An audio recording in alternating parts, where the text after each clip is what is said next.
Okay, Mr. Leonardo, if you can please start your computer recording.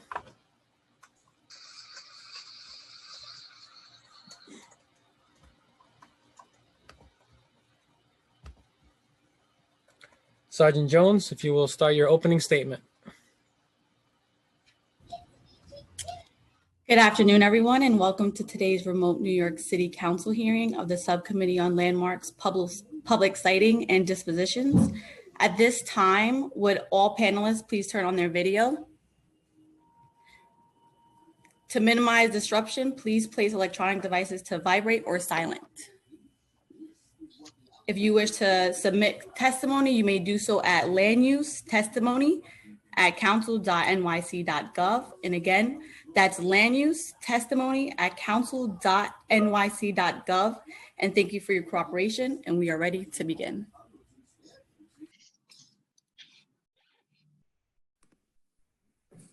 All staff, please turn off your video and your audio.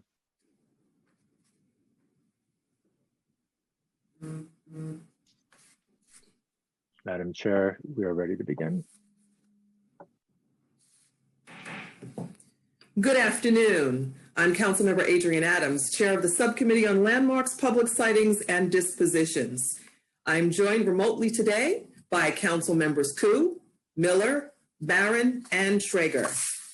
Today, we will be voting on 9 items related to 4 affordable housing projects, a rescission of a prior landmark designation, amendments of 2 other prior landmark designations. The subcommittee held public hearings on all of these items on September 10th. We will also hold a public hearing on the Landmark Preservation Commission's designation of the Moneta Street Historic District. I'd like to also recognize that we are joined by Council Members Salamanca and Cornegie as well. Before I begin, I recognize the Subcommittee Council to review today's hearing procedures. Thank you, Chair Adams. I am Jeffrey Campagna, counsel to this subcommittee.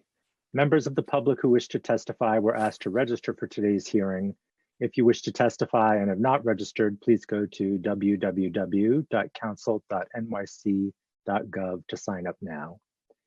If you are a member of the public who wants to watch this hearing, please watch the hearing on the New York City Council website. All people testifying before the subcommittee will be on mute until they are recognized by the chair to testify. Each applicant panel will be recognized as a group. Members of the public will be recognized one at a time. When the chair recognizes you, your mic will be unmuted.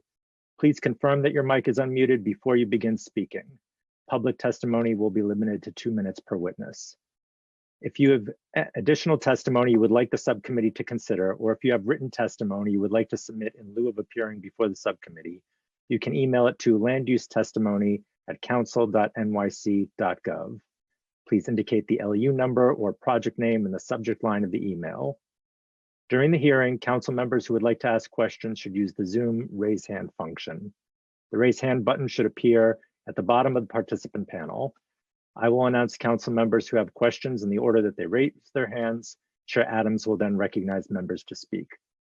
Witnesses are reminded to remain in the meeting until they are excused by the chair. Council members may have questions. Lastly, there may be extended pauses if we encounter technical problems. We ask you please be patient as we work through these issues. Chair Adams will now continue with today's agenda items. Thank you, Councilor. Today, we will vote to approve 5 items submitted by the Department of Housing Preservation and Development. LU 666, the Weeksville NPC, is an application submitted pursuant to Article 16 of the General Municipal Law of New York State and 197C of the New York City Charter for the designation of an urban development action area, an urban development action area project for such area, and the disposition of such property to a developer to be selected by HPD for property located at 1559 to 1563 Prospect Place, Borough of Brooklyn, Community District 8, in the council district represented by Council Member Ampry Samuel. The council member supports this project. LU 667 and 668 concern the 641 Chauncey phase of the Old Stanley project. LU 668 was submitted pursuant to Article 16 of the General Municipal Law and Section 197C of the New York City Charter for the designation of an urban development action area, an urban development action area project for such area, and for the disposition of such property to a developer to be selected by HPD. LU 667 was submitted pursuant to Article 11 of the Private Housing Finance Law, requesting an exemption from real property taxes for the disposition area. Both items relate to property located at 641 Chauncey Street, Borough of Brooklyn, Community District 4, Council District 47. Council District 37 is presently vacant. LU 669, Old Stanley 2, was submitted pursuant to Article 16 of the General Municipal Law and Article 11 of the Private Housing Finance Law, requesting the approval of an urban development action area project, waiver of the designation requirements of Section 197C and 197D of the Charter, and an exemption from real property taxes for property located at 676 Central Avenue and 1277 DeKalb Avenue, Borough of Brooklyn, Council District 34, which is represented by Councilmember Reynoso, and Council District 37, which is vacant. Councilmember Reynoso supports the project. LU 670, Open Door Bed-Stuy Central and North 1, was submitted by the Department of Housing Preservation and Development pursuant to Article 16 of the General Municipal Law and Article 11 of the Private Housing Finance Law, requesting the approval of an urban development action area project, waiver of the designation requirements of Section 197C and 197D of the Charter, and an exemption from real property taxes for 16 properties located in Brooklyn Community Districts 3 and 8 in the Council District represented by Councilmember Cornegy. The council member supports the project. We will also vote to approve 3 items submitted by the Landmarks Preservation Commission pursuant to Section 3020 of the Charter of the City of New York and Section 25-303 of the Administrative Code of the City of New York. LU 671 is the proposed rescission of the landmark designation of Beth Hamadrash Haggadah Synagogue, originally the Norfolk Street Baptist Church, and the landmark site of 60-64 Norfolk Street in Councilmember Chin's district in Manhattan. The landmark no longer exists as it was destroyed by fire. LU 672 is an amendment of the landmark designation of the Alexander Hamilton House, AKA Hamilton George Grange, to make its landmark site 414 West 141st Street in Councilmember Perkins' district in Manhattan. And LU 673 is an amendment to the landmark designation of the Kingsland Homestead to make its landmark site 143-35 37th Avenue in the district represented by Councilmember Koo in Queens. Council, please call the roll. Adams. Aye. Koo.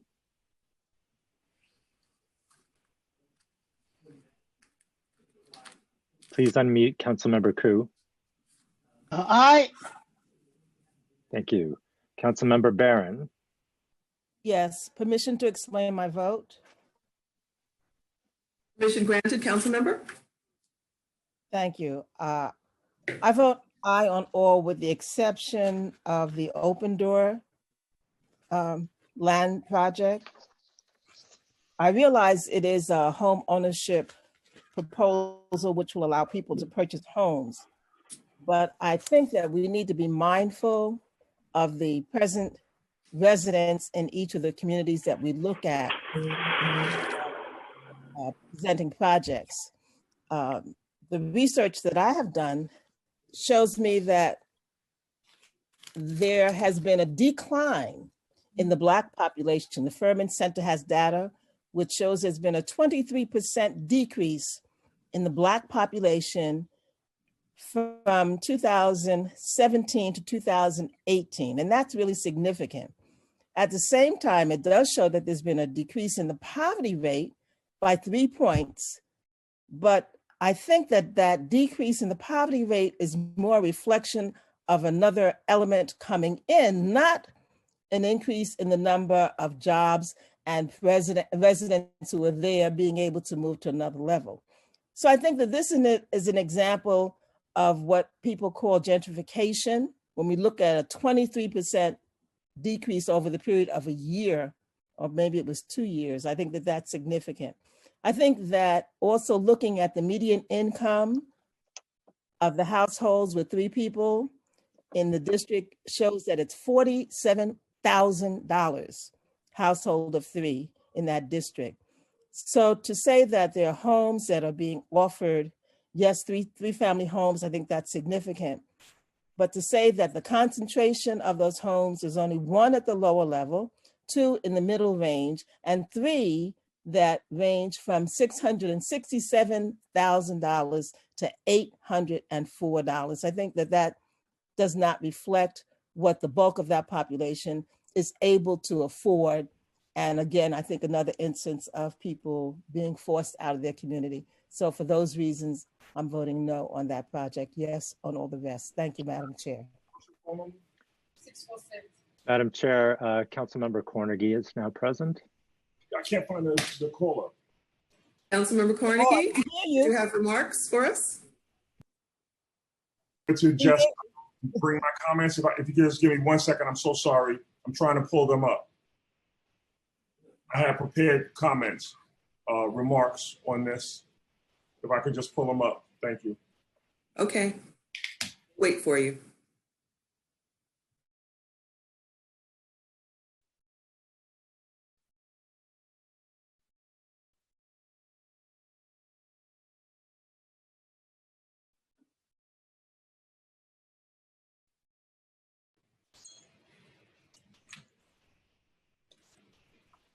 I'm sorry, I'm gonna have to forego on my comments, but I support the project. Sorry, I'm sorry about that, guys. Thank you, Councilmember. Councilmember Miller. Good afternoon. Permission to explain. I had some questions going in about the one, was there, particularly on the home ownership, was there a community preference on those? And then secondly, for the tenants of those 3 family homes, were they capped or were they allowed to charge a market rate?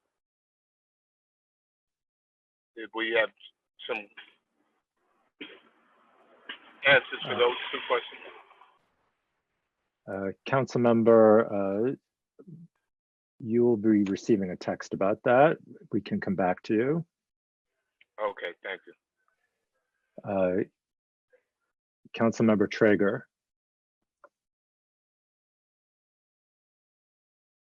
Aye. Thank you.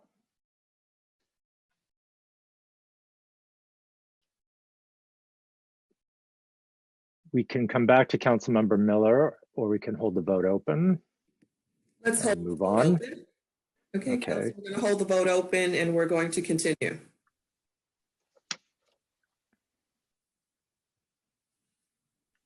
Okay, we move on to today's public hearing on LU 681, the Landmark Preservation Commission's designation of the Moneta Street Historic District in Bronx Community District 2 in the Council District represented by Chair Adams. Yes. Chair Adams, just for the record, I do want to state that at present the vote stands at 4 in the affirmative, or 4 in the affirmative,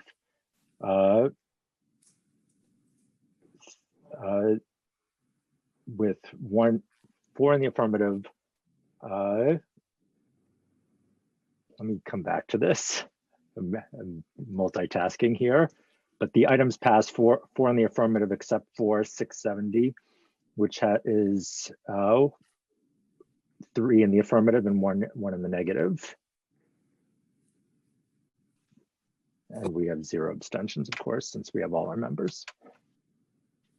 Okay, great. Thank you. We'll continue, and the vote is still open. I now recognize Chair Salamanca to offer his remarks. Thank you, Chair Adams, and thank you, committee. I join you today to pledge my support for the proposed historic designation of the Moneta Street Historic District. The 800 block section of Moneta Street dates back to more than 100 years, to the early 1900s, when the Hunts Point neighborhood was experiencing tremendous development and population growth. As the neighborhood evolved from a largely rural area to one that saw increased modes of transportation and a boom in manufacturing, people flocked to the Bronx to take advantage of these new opportunities. A century later, McKnight Street has maintained a strong sense of community, as well as a connection to the historical nature of when the area was first developed. Recognizing the need to preserve the history of the neighborhood, the McKnight Street homeowners banded together and began pushing for a historic landmarking. More than a decade after their advocacy began, my office was able to facilitate a study of the area for designation in August of 2018. In a city that's ever changing, McKnight Street serves as a link to the rich history of the South Bronx. On behalf of my community, I respectfully request that the City Council approve this historic district application. Lastly, I would like to thank the community advocates, especially Maria Torres, who pushed for this designation, as well as the LPC chair, Sarah Carroll, and their staff for their thorough study of the neighborhood and for working with the homeowners throughout this process. Thank you, Chair Adams. Thank you, Chair Salamanca, and thank you so much for being here to support this, this amazing designation. Thank you for your work. Council, are we ready to proceed with the vote, or should we continue? We should continue. Okay. We do have the LPC panel present. The first panel speaking on behalf of the Landmarks Preservation Commission is Kate Lemus-McHale, Anthony Fabre, and Erica Rothman.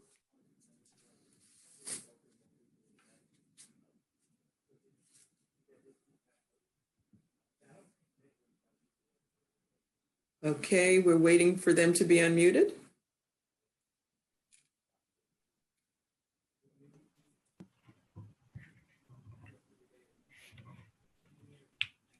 Okay, I think all three are unmuted, so council, please administer the affirmation. Panelists, please raise your right hands and state your names one at a time. Kate Lemus-McHale. Anthony Fabre. Erica Rothman. Do you affirm to tell the truth, the whole truth, and nothing but the truth in your testimony before this subcommittee and in answer to all council member questions? I do. I do. I do. Okay, thank you. The PowerPoint presentation you provided to the subcommittee will be loaded into Zoom when you're ready and will be advanced when you say next. Before you begin, please state your name and affiliation for the record. Kate Lemus-McHale, the Director of Research for the Landmarks Preservation Commission. Anthony Fabre, Director of Community and Intergovernmental Affairs at LPC. Erica Rothman, Senior Analyst for Planning and Outreach at Landmarks Preservation Commission. Okay, thank you all for being here today. You may begin. Thank you, Chair Adams and subcommittee members. I'll just kind of start while we wait for the presentation. And thank you also, Chair Salamanca, for being here and for your support. Thanks for the opportunity to present the McKnight Street Historic District in the Bronx, which was designated on June 23rd as New York City's 150th Historic District. Can we go to the next slide, please? The Historic District consists of 42 semi-detached houses, all executed in the Renaissance Revival style and built in 1908 to 09. It's an intact example of the early 20th century development that occurred in Hunts Point in response to transportation improvements and rapid industrialization. And due to its consistency of historic architectural character, the district's strong sense of place stands out within the broader neighborhood. As Councilmember Salamanca noted, a request to evaluate the potential district came from him and his office on behalf of homeowners in the community 2 years ago. And LPC staff did extensive research and analysis, as well as extensive owner outreach, including 2 information meetings on the block with property owners and follow-up discussions to describe the proposed district and how to work with the Landmarks Commission staff.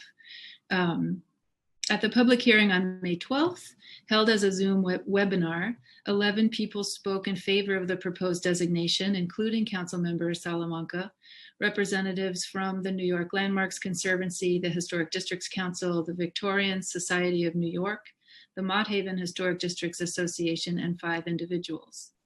The commission also received letters of support from the Banana Kelly Community Improvement Association and 3 individuals.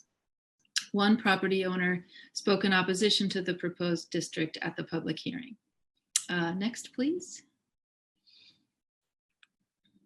This map shows the location of the historic district between Lafayette and Garrison Avenues in Hunts Point.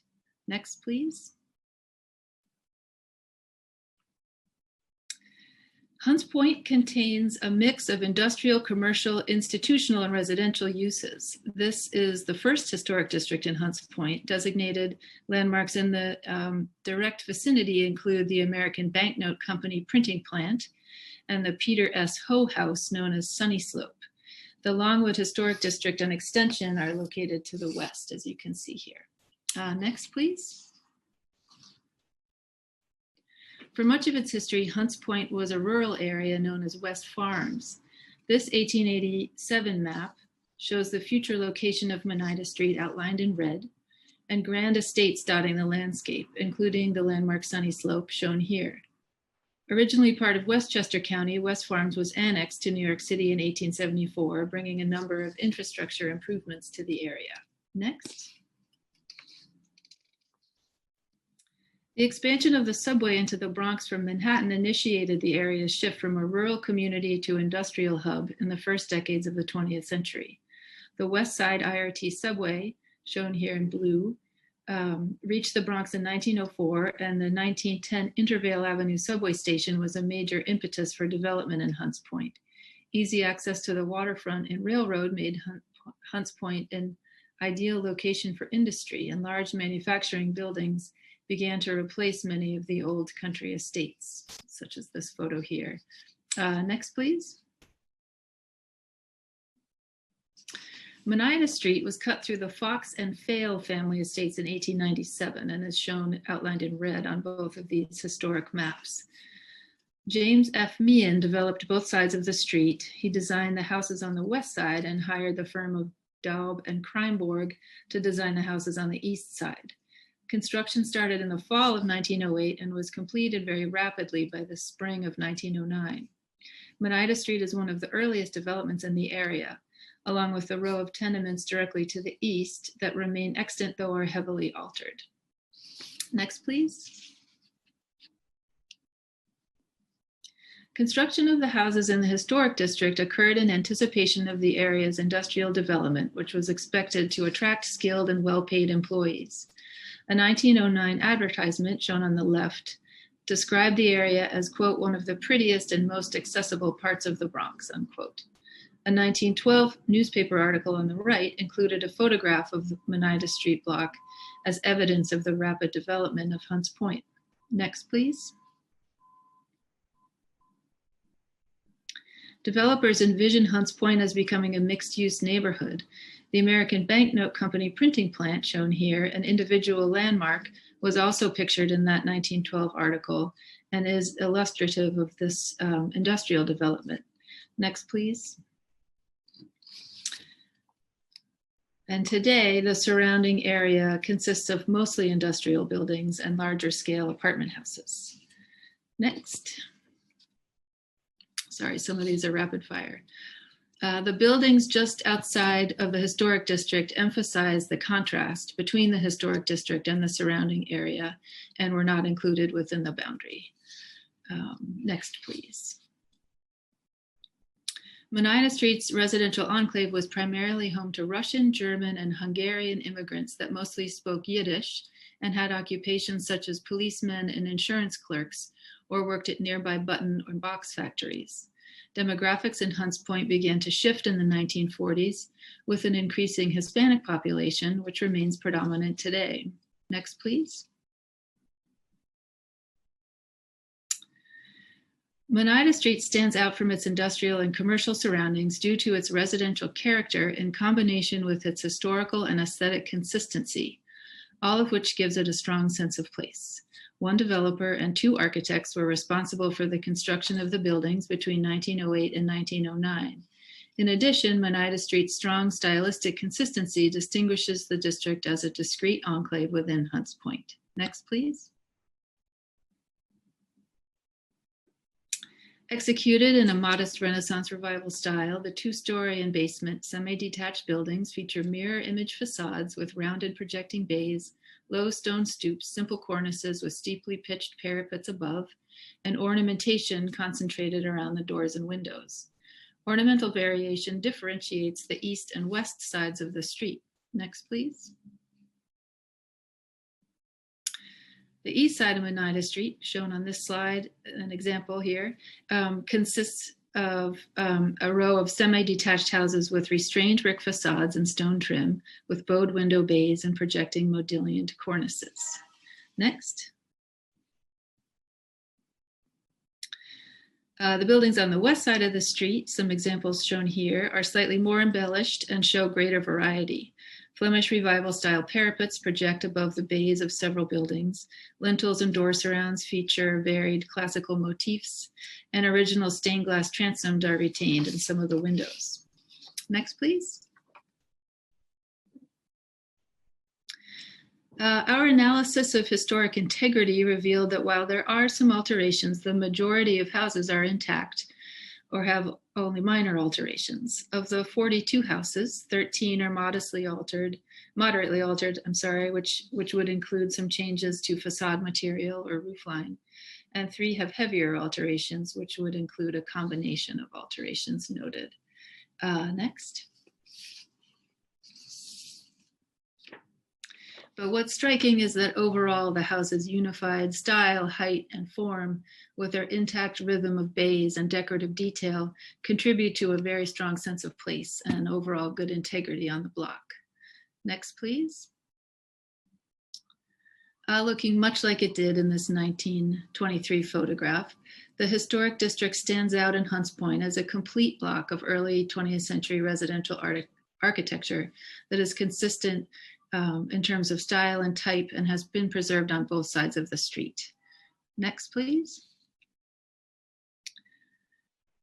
I'd just like to point out that the historic district has a unique edge condition where the lots on the west side of Oneida Street abut to the sidewalk of Barretto Street to the west, where they are visible. The streetscape here is characterized by a variety of low-rise, non-historic utilitarian structures, including garages and walls and gates. And any proposed changes to these non-historic elements would be reviewed within that utilitarian context. Next. The mid-20th century brought drastic economic and infrastructure changes that had devastating impacts on the South Bronx. This was an area impacted by the racist practice of redlining in the 1930s and 40s, which resulted in disinvestment in neighborhoods, particularly with populations of color. Hunts Point saw a rise in crime, and the neighborhood experienced severe disinvestment, causing some longtime residents to leave. But many of Oneida Street's residents remained and took special care to see that their homes continue to look much as they did more than a century ago. Next, please.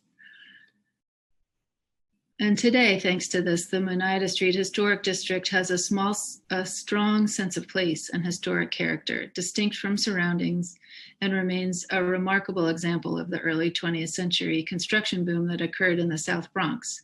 I encourage you to uphold the Commission's designation. Thank you.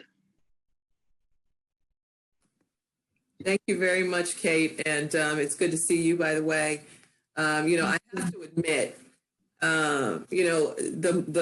my favorite part of my hearings happens to be always the portions for LPC. Just to hear the history of New York, just see these wonderful photos, of the places throughout our city that hold such history. Now, when we start thinking about what was going on in the city and in the country and in the world in 1908, 1909, 1912, 1923, and then here we are in 2020, actually potentially landmarking these sites. And, You know, it's always so fascinating to me to just think about the period in time where we were, and these buildings are still standing and so beautiful still. And yet we look at still the historical context, you know, of everything that we're doing as far as all of this is concerned. So thank you for the presentation of, like I said, the favorite part of my hearings. And that's always the historical portions. So thank you so much for that. I now invite my colleagues to ask questions. If you have questions for the panel, please click on the raise hand button on the participant panel. Council, are there any questions? I'm checking. We do have questions from Chair Salamanca. Okay. Chair recognizes Chair Salamanca.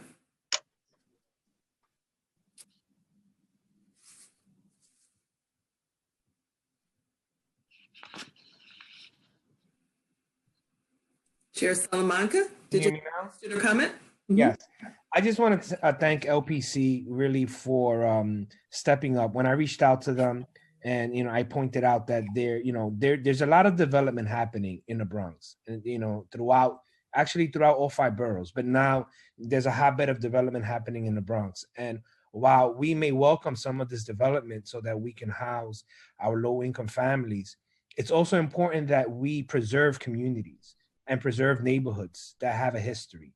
And Oneida Street has a history, a very rich history, and the homeowners want to keep their communities intact. And it's awesome to have an agency that we can work side by side to ensure that we keep these neighborhoods intact as we continue to grow as a city. So I just wanted to say thank you. Thank you, Chair. Thank you. Thank you, Chair Salamanca. Council, are there any other questions? I see no other council member questions. Okay, thank you. And we have no public witnesses to testify on LU 681 at this time. Our vote is still open. Are we ready to proceed with that, Council? Is Council Member Miller still present? Mm-hmm. I do not see Council Member Miller still here. That would mean that the vote stands at 4 in the affirmative, 0 in the negative, with 0 abstaining. Oh, there's Council Member Miller. Council Member Miller, are you ready to vote? That is correct. How do you vote? Well, permission to explain. Yes, permission granted. Thank you, Council Member. So my question related to those projects had to do with whether or not the community, the current and indigenous residents would have access to home ownership in the communities that they currently and have past resided in. That is super important, particularly as pertains to wealth building and community of color through home ownership. And then the second question was whether or not through those subsidies associated with that home ownership, how that would impact rents, and whether they would be market or whether they would be capped. And I have answers to those, and I am glad to say in the affirmative for each. And so therefore I would be voting yes on all of the projects this afternoon. And thank you to my colleagues that worked so diligently to bring affordable opportunities to our communities. Thank you, Council members. Thank you, Council Member Miller. The vote stands at 5 in the affirmative, 0 in the negative, with 0 abstentions, except for LU 670, which is 4 in the affirmative, 1 in the negative, and 0 abstentions. Thank you, Council. That concludes today's business. I remind you, anyone, that if you have written testimony on today's item, you may submit it to land use testimony at council.nyc.gov. Please indicate the LU number or the project name in the subject heading. I'd like to thank the applicants, members of the public, my colleagues, subcommittee council, land use staff, and the sergeants at arms for participating in today's hearing. This meeting is hereby adjourned.